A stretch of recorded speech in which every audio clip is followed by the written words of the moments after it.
Magandang araw mga kaibigan. Pag-usapan naman natin ngayon si Congressman Benny Abante, yung kanyang re-election bid sa 6th District of Manila. Kumusta ang kanyang chances of winning his re-election? Mukhang maghahait ng balbas at bigote iyong mamang pastor ng Manila 6th District. Pinandidilatan kasi ni Benny at nilalabasan ng dila iyong mga Manilenyo. Ayan tuloy, tila isang hiyamak na konsihal ang magpapalaya sa kanya sa Quadcom. Nagbabanta ang kamalasan. Tapos, nilagay ni Jason sa ang result ng isang survey. Manila Congressional Survey, December 1 to 13. 2,000 respondents. District 6. Okay. Joey Oy, 49.6%.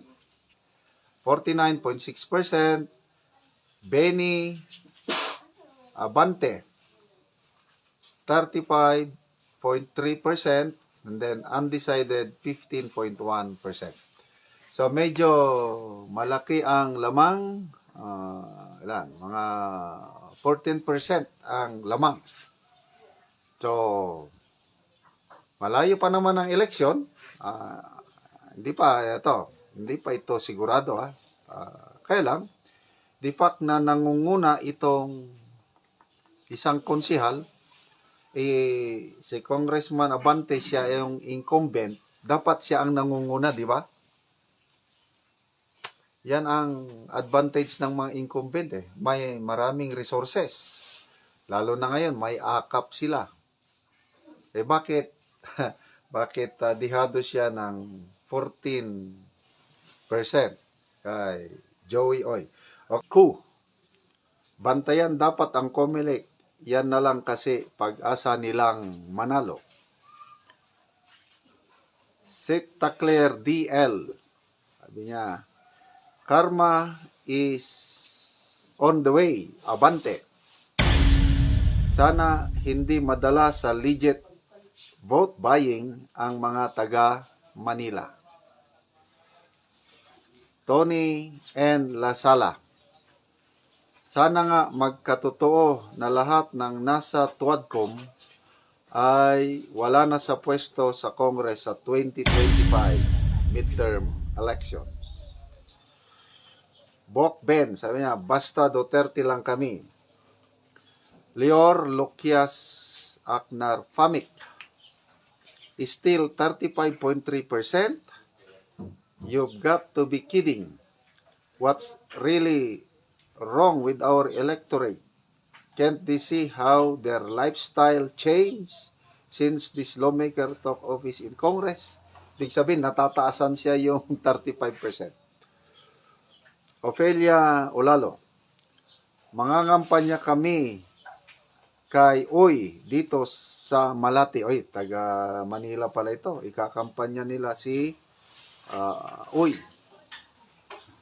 Sabi naman ni Bernie Sorote, hindi yata sakop ni Abante ang Malate. 6th District, si Boy Atras, Santa Ana siya si Daniel Belderol, kumakalaban kasi sa mga Duterte, it's the end of their career in politics. Yan din nabantayan ko sa Caloocan, kawawa si ex-senator Trillanes. Halos 1 milya ang lamang ni malapitan sa Caloocan. Ganon din sa Laguna, kay Congressman Dan Fernandez. Kulelap din siya sa survey. Yung ibang nabasa ko, Joel Chua, Manila din. Medyo alanganin din. Stella Kimbo, alanganin din. So yung mga kumakalaban sa Duterte, medyo tagilid sila. Itong mga congressman sa Quadcom, tagilid sila. Greg Galang, iboto po ninyo mga taga 6 District ng Manila para Congressman Joey Oy, bagong lingkod ninyong taga Maynila. Rene Hernandez Ables, ayos yan, unti-unti nilang nararamdaman ang epekto ng kanilang pinagagawang kabalastugan. Anyway, ulitin ko, hindi pa ito sigurado dahil marami silang akap. Diyan makikita ang epekto ng akap. Kung matatalo sila despite akap, ibig sabihin, wais na ang taong bayan ngayon, tatanggapin yung akap, kailang iba ang iboboto. Okay? So, speaking of ayuda, ito, hindi tayo government official, kailang itong ating channel nagbibigay ng ayuda. Ayuda sa talagang nangangailangan. Okay? So, sa Talaandig Tribal Village, sa Bukidnon, marami na tayong natulungan na kawawang Talandig. Wala silang bahay o sira-sira ang mga bahay nila. Ngayon, may na-survey na naman tayong kawawang bahay ng mga Talandig. Ito, mabibigyan na naman sila ng yero at pako ngayong first week of January.